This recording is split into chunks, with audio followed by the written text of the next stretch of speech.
ठीक है बेटा। तो नेक्स्ट थियरी है electric potential due to point charge. एक पॉइंट चार्ज के फील्ड में इनफाइनाइट डिस्टेंस से अगर यूनिट पॉजिटिव चार्ज को लेकर आते हैं तो कितना वर्क करना पड़ेगा, वो वर्क मतलब वो पॉइंट के लिए पोटेंशियल।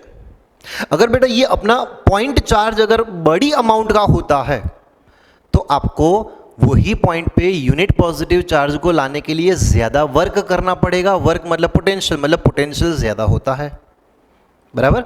एक डेफिनेशन आपको सिंपल से याद रख लेनी है, the work done by the external force against electric field in bringing a unit positive charge from infinity to given point is known as electric potential at that point. Clear? Okay. तो ये theory है बेटा potential due to point charge ना। तो मैं यहां पे एक पॉइंट चार्ज ले रहा हूं कैपिटल Q, मुझे इसका पोटेंशियल फाइंड करना है। कहां पे? तो यहां पे ये वाले पॉइंट पे पोटेंशियल फाइंड करना है। अब ये पॉइंट Q चार्ज से मान लो बेटा R डिस्टेंस पे है, या फिर ये पॉइंट का Q चार्ज के रिस्पेक्ट में पोजीशन वेक्टर है R वेक्टर। मुझे ये वाले पॉइंट पे पोटेंशियल फाइंड करना है। पोटेंशियल ये पॉइंट पे Q चार्ज का कितना होता है, या फिर ये पॉइंट पे इनफाइनाइट डिस्टेंस से अगर यूनिट पॉजिटिव चार्ज को लाकर रखते हैं तो कितना वर्क करना पड़ेगा, ये है पोटेंशियल एट दैट पॉइंट, बराबर। ठीक है बेटा। सेकेंड पॉइंट ये है कि ये जो पॉइंट चार्ज है ना, इसका फील्ड होता है नॉन यूनिफॉर्म। जैसे जैसे इससे हम दूर जाएंगे वैसे वैसे Q चार्ज का इलेक्ट्रिक फील्ड डिक्रीज होता जाएगा। क्लियर? या फिर उल्टा बोलो कि इनफाइनाइट डिस्टेंस से जैसे जैसे नजदीक आएंगे वैसे वैसे इसका फील्ड बढ़ता जाएगा, इसका यूनिट पॉजिटिव चार्ज पे रिपल्सन बढ़ता जाएगा, बराबर। अगर बेटा रिपल्सन बढ़ेगा तो ये तो नॉन यूनिफॉर्म फोर्स हो गया, बराबर।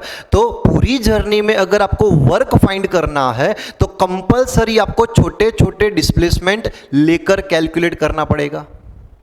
तो मैं इनफाइनाइट डिस्टेंस से गिवन पॉइंट तक बहुत ही छोटे छोटे डिस्प्लेसमेंट ले रहा हूं। मान लो बेटा एक इंटरमीडिएट स्टेट में ले रहा हूं कि यूनिट पॉजिटिव चार्ज अभी यहां पे है, यहां से ये मान लो डेल्टा आर डैश जितना नजदीक आ रहा है, इस डायरेक्शन में आ रहा है। अच्छा, अभी इंटरमीडिएट लोकेशन कौन सी है Q चार्ज से? तो मान लो आर डैश डिस्टेंस पे पार्टिकल ऑलरेडी था एंड वहां से डेल्टा आर डैश इतना और नजदीक आ रहा है। तो पहले तो मैं इसके लिए वर्क फाइंड करूंगा, स्मॉल डिस्प्लेसमेंट के लिए। वर्क की फॉर्मूला होती है बेटा फोर्स इनटू डिस्प्लेसमेंट, बराबर। तो एक काम करते हैं, पहले इस पे हम फोर्स फाइंड कर लेते हैं कि यूनिट पॉजिटिव चार्ज पे फोर्स कितना होगा। चलो, फोर्स की फॉर्मूला होती है F इज इक्वल टू, इस पे फोर्स कितना होगा तो K कैपिटल Q, ये हम ला रहे हैं यूनिट पॉजिटिव चार्ज मतलब +1 कूलम, तो मैं यहां पे लिख रहा हूं 1 बाय ये डिस्टेंस है बेटा R डैश स्क्वायर। तो ये हो गया electric force applied by the Q charge on unit positive charge. चलो सही है। अगर मान लो यहां पे मैं वेक्टर कर देता हूं तो इसका फोर्स जो है रिपल्सिव फोर्स वो इस डायरेक्शन में बनेगा, इलेक्ट्रिकल रिपल्सिव फोर्स। एंड जिस डायरेक्शन में फोर्स है उसी डायरेक्शन में देख लो बेटा आर वेक्टर भी है। इन शॉर्ट आर वेक्टर यही फोर्स की डायरेक्शन में है, तो मैं बोल सकता हूं यहां पे R cap is the unit vector in the direction of force vector. सही है ना, बराबर। नेक्स्ट पॉइंट, डेफिनेशन में इलेक्ट्रिकल फोर्स नहीं है, डेफिनेशन में ऐसा है the work done by external force, and external force always electric field के अगेंस्ट में रखेंगे हम। तो अगर इलेक्ट्रिकल फोर्स इस डायरेक्शन में है तो हम अपना एक्सटर्नल फोर्स इस डायरेक्शन में रखेंगे। तो यहां पे एक्सटर्नल फोर्स के लिए मैं ऐसा लिख सकता हूं कि F external is equal to जितना बेटा इलेक्ट्रिकल फोर्स होता है उतना ही हम एक्सटर्नल फोर्स एग्जैक्ट उसकी ऑपोजिट डायरेक्शन में रखते हैं, तभी ये पार्टिकल जीरो एक्सेलरेशन से इनफाइनाइट डिस्टेंस से गिवन पॉइंट तक आएगा। क्लियर? चल, तो एक्सटर्नल फोर्स कितना हो गया? इतना ही, लेकिन इसकी ऑपोजिट डायरेक्शन में है, तो हम लिखेंगे माइनस के capital Q by R dash square into R cap. ये हो गया एक्सटर्नल फोर्स। अब हमें देखना है work done during this small displacement, delta R dash displacement के लिए कितना वर्क करना पड़ेगा। चलो, तो स्मॉल डिस्प्लेसमेंट के लिए जो वर्क है ना, उसको अभी मैं डेल्टा W से रिप्रेजेंट कर रहा हूं। Delta W is equal to हम लिखेंगे एक्सटर्नल फोर्स डॉट डिस्प्लेसमेंट। अब एक्सटर्नल फोर्स इस डायरेक्शन में है, डिस्प्लेसमेंट सेम डायरेक्शन में है, डेल्टा आर डैश दोनों सेम डायरेक्शन में। एंगल कितना हो गया? एक डायरेक्शन में तो जीरो। एंगल जीरो हो गया तो सिंपल बेटा आप यहां पे पुट कर सकते हो cos 01, बराबर। तो यहां पे आपको मिलेगा माइनस के capital Q by R dash square into delta R dash के बदले मैं लिख रहा हूं simple delta R dash. Sir आपने यहां पे माइनस क्यों रखा? फिर बेटा ये माइनस जो है ना वो इलेक्ट्रिक फील्ड की वजह से जो फोर्स था उसकी ऑपोजिट डायरेक्शन दिखा रहा है, बस ये याद रखो, बराबर। तो negative sign is indicating the opposite direction of force applied by the electric field, बराबर। तो ये है एक्सटर्नल फोर्स एंड ये है डिस्प्लेसमेंट डेल्टा आर डैश। इसमें भी मैं क्या कर रहा हूं? Limit delta R dash tends to zero कर रहा हूं। ये जो छोटा सा डिस्प्लेसमेंट था, ये छोटा सा डिस्प्लेसमेंट भी मैं टेंस टू जीरो के फॉर्म में ले रहा हूं। तो आपको पता है ये डेल्टा जो है वो डी में कन्वर्ट हो जाता है। तो work done during small displacement DW is equal to minus के Q by R dash square and delta के बदले हम लिखेंगे डी आर डैश। ये हुआ स्मॉल डिस्प्लेसमेंट के टाइम पे वर्क डन, स्मॉल डिस्प्लेसमेंट के लिए वर्क डन। मुझे फाइंड करना है टोटल वर्क डन। अच्छा, टोटल वर्क डन कहां से कहां करेंगे? तो इनफाइनाइट से गिवन पॉइंट तक। तो टोटल वर्क डन के लिए हम क्या करेंगे? सबका एडिशन, एडिशन बोले तो इंटीग्रेशन ले लेंगे, integration from infinity to given point. चलो, तो W इज इक्वल टू क्या मिला? इंटीग्रेशन DW के बदले पुट कर रहा हूं माइनस के Q by R dash square into D R dash, बराबर।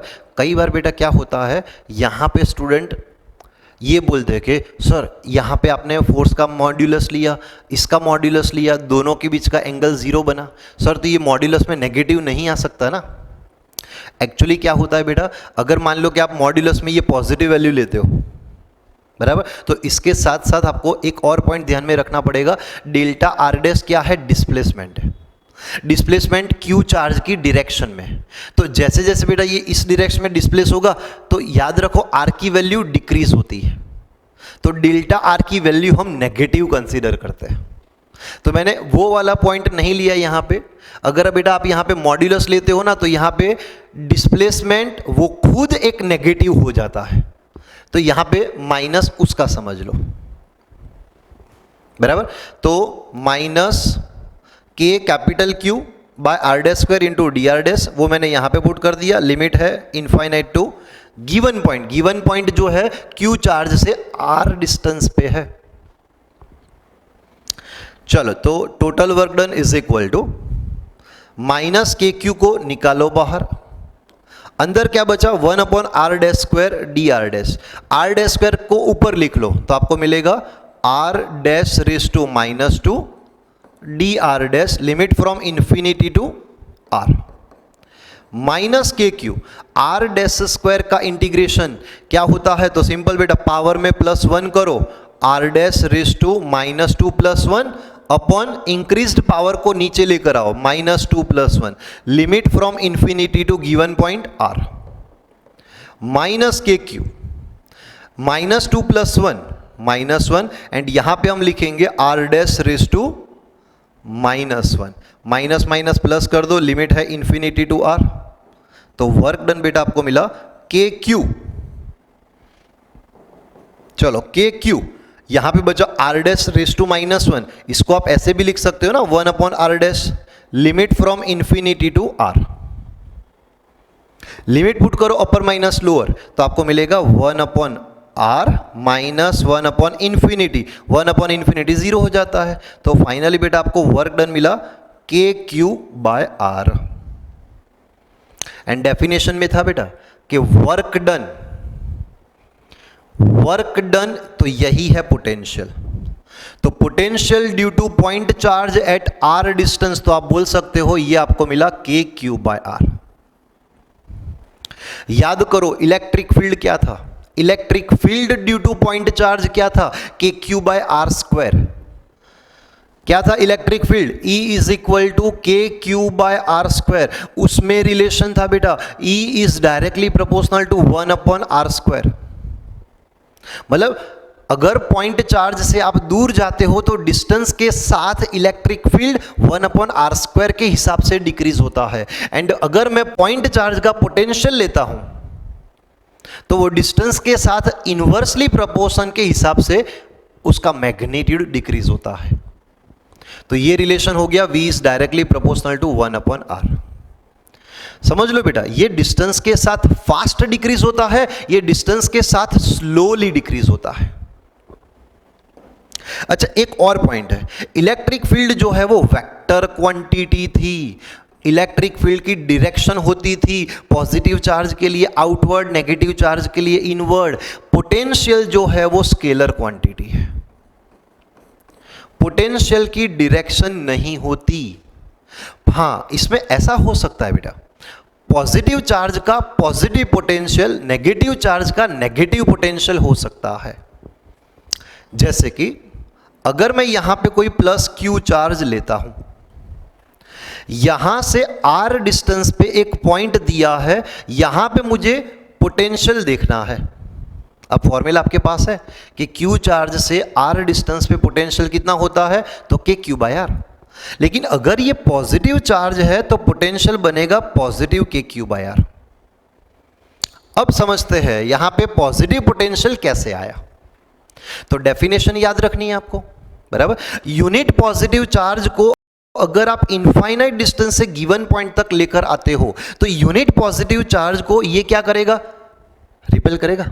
पॉजिटिव चार्ज ला रहा हूं तो पॉजिटिव चार्ज को ये रिपेल करेगा। अगर इसका रिपल्सन इस डायरेक्शन में है तो अपना एक्सटर्नल फोर्स इसकी ऑपोजिट डायरेक्शन में होगा। तो अपना एक्सटर्नल फोर्स इस डायरेक्शन में, डिस्प्लेसमेंट इस डायरेक्शन में, एक्सटर्नल फोर्स डिस्प्लेसमेंट दोनों सेम डायरेक्शन में, तो वर्क डन पॉजिटिव मिलता है। एंड जो वर्क डन वही पोटेंशियल, बराबर। तो यहां पे पोटेंशियल पॉजिटिव मिलता है। वैसे ही अगर मान लो यहां पे मैं कोई पॉइंट नेगेटिव चार्ज ले रहा हूं, यहां से आर डिस्टेंस पे कितना पोटेंशियल होगा, तो क्यू चार्ज से आर डिस्टेंस पे पोटेंशियल होता है के क्यू बाय आर। बट अगर ये नेगेटिव चार्ज है तो पोटेंशियल नेगेटिव होगा। सर ये नेगेटिव पोटेंशियल कैसे आया वो भी समझ लो। यूनिट पॉजिटिव चार्ज अगर इनफाइनाइट डिस्टेंस से यहां पे आता है तो ये minus Q charge unit positive charge को क्या करता है, अट्रैक्ट करता है। तो माइनस क्यू चार्ज का अट्रैक्शन होता है, इलेक्ट्रिकल फोर्स इस डायरेक्शन में होता है, तो एक्सटर्नल फोर्स इलेक्ट्रिक फील्ड की अगेंस्ट में अप्लाई करना है। तो हम एक्सटर्नल फोर्स इस डायरेक्शन में अप्लाई करेंगे, लेकिन पार्टिकल आ रहा है इनफाइनाइट टू गिवन पॉइंट, मतलब पार्टिकल का डिस्प्लेसमेंट इस डायरेक्शन में है, एक्सटर्नल फोर्स इस डायरेक्शन में, दोनों ऑपोजिट डायरेक्शन में है। cos 180 वर्क की फॉर्मूला एफ डी cos 180, मतलब फोर्स डिस्प्लेसमेंट दोनों ऑपोजिट डायरेक्शन में, तो वर्क नेगेटिव। एंड जो वर्क वही तो पोटेंशियल होता है, मतलब ये पॉइंट पे पोटेंशियल नेगेटिव मिलेगा। तो पोटेंशियल में डायरेक्शन नहीं होती। हाँ पॉजिटिव पोटेंशियल, नेगेटिव पोटेंशियल हो सकता है, जीरो पोटेंशियल हो सकता है, लेकिन डायरेक्शन नहीं हो सकती। एंड एक लास्ट पॉइंट में बेटा हम ग्राफ देख लेते हैं कि electric field versus distance and potential versus distance. Electric field में क्या होता है, तो ये वैल्यू फास्ट डिक्रीज होती है डिस्टेंस के साथ, 1 अपॉन आर स्क्वायर है ना। पोटेंशियल में क्या होता है, तो याद रखो बेटा पोटेंशियल में होता है ऐसा, पोटेंशियल स्लोली डिक्रीज होता है। तो ये है directly proportional to 1/r and ये है डायरेक्टली प्रोपोर्शनल टू 1/r²। तो बस बेटा एक फॉर्मूला याद रख लो, q चार्ज से r डिस्टेंस पे पोटेंशियल होता है kq/r। क्लियर? एंड यही फॉर्मूला का यूज हम इलस्ट्रेशन नंबर 1, 2 एंड अपने एक्सरसाइज नंबर 1 में करने वाले हैं। ठीक है?